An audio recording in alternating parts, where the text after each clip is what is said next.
Police কমিশনারেটের পক্ষ থেকে উন্মোচন করা হলো দুর্গাপুজোর গাইডলাইন্স। মহালয়া শেষ হওয়ার পরেই উৎসবে মাততে তৈরি হয়েছে গোটা বাংলার মানুষ।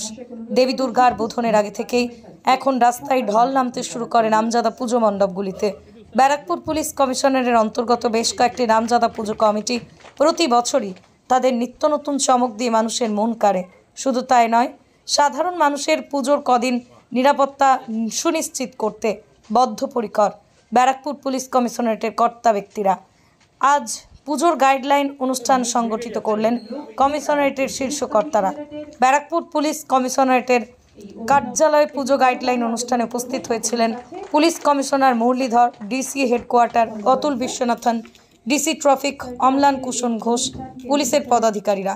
ডিসি ট্রাফিক বলেন, পুজোর কয়েকটা দিন বেশ কয়েকটা সতর্কতামূলক সিদ্ধান্ত নিয়েছে কমিশনারেট। কোথায় কখন নো এন্ট্রি থাকবে বা ভারী পণ্যবাহী গাড়ি চালানোর পর নিষেধাজ্ঞা জারি করার সিদ্ধান্ত নেওয়া হয়েছে। আচ্ছা, দুর্গাপুজো উপলক্ষে স্পেশাল বেশ কিছু রেস্ট্রিকশন টাইম এবং পয়েন্টকে আমরা নির্ধারিত করেছি। কারণ ব্যারাকপুর কমিশনারেট এমন একটা জায়গায় অবস্থিত যার সাথে কলকাতা এবং বিধাননগর এবং আমাদের গঙ্গার ওপারে হাওড়া এবং হুগলির সাথে সংযোগ। কল্যাণীতেও বেশ কিছু বড় বড় পুজো হয়। ফলে আমাদের কমিশনারেটের মধ্য দিয়ে যে বেলঘরে express, Kalyani expressway, BT road, এই যে গুরুত্বপূর্ণ রাস্তাগুলি গেছে, এখান দিয়ে যে মানুষের ঢল নামে সেগুলি সাধারণভাবে ব্যারাকপুর ছাড়াও কলকাতা, বিধাননগর, কল্যাণী এই অভিমুখের বিভিন্ন জায়গায় পুজো দর্শনার্থী হিসাবে গাড়ি প্রচুর পরিমাণে রাস্তায় নামে। এই সময় গুডস ভেহিকেল সম্পূর্ণভাবে রেস্ট্রিক্টেড থাকছে। কীভাবে রেস্ট্রিক্ট থাকছে সেটা আমরা স্ক্রিনে দেখাচ্ছি।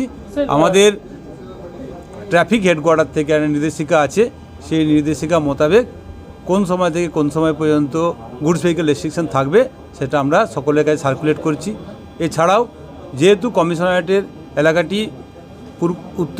পূর্ব থেকে পশ্চিমে, উত্তর থেকে দক্ষিণে অনেকটাই বড়, ফলে সর্বত্র সমানভাবে একই বিষয়ের পর রেস্ট্রিকশন না করে আমরা পার্ট বাই পার্ট যেখানের জন্য যতটুকু প্রয়োজন ততটুকু আমরা রেস্ট্রিকশন করেছি। অর্থাৎ কাঁচরাপাড়া এলাকার জন্য যে রেস্ট্রিকশন থাকবে সেই রেস্ট্রিকশনটা কিন্তু দমদম বা নাগেরবাজার বা বরানগর এলাকার জন্য নয়।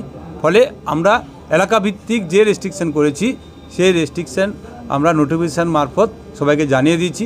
এলাকায় এলাকায় আমরা আলাদা আলাদা ফ্লেক্স করে সেগুলোকে ছড়িয়েছি এবং বিভিন্ন গুরুত্বপূর্ণ মোড়ে আমরা সেগুলোকে ফ্লেক্সগুলোকে আটকে রেখেছি। এছাড়াও আমরা মাইকিংয়ের ব্যবস্থা করেছি।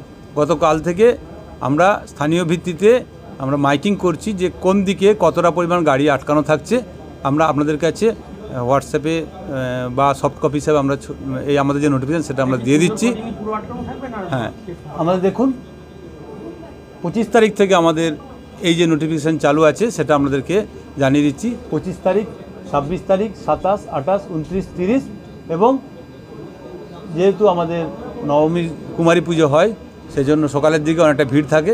ওখানে 2 টাইমের নোটিফিকেশান আছে এবং একদম দুর্গাপুজো ইমার্শন অবধি 2, 3, 4, 5 অক্টোবর পর্যন্ত আমাদের এই নোটিফিকেশানটা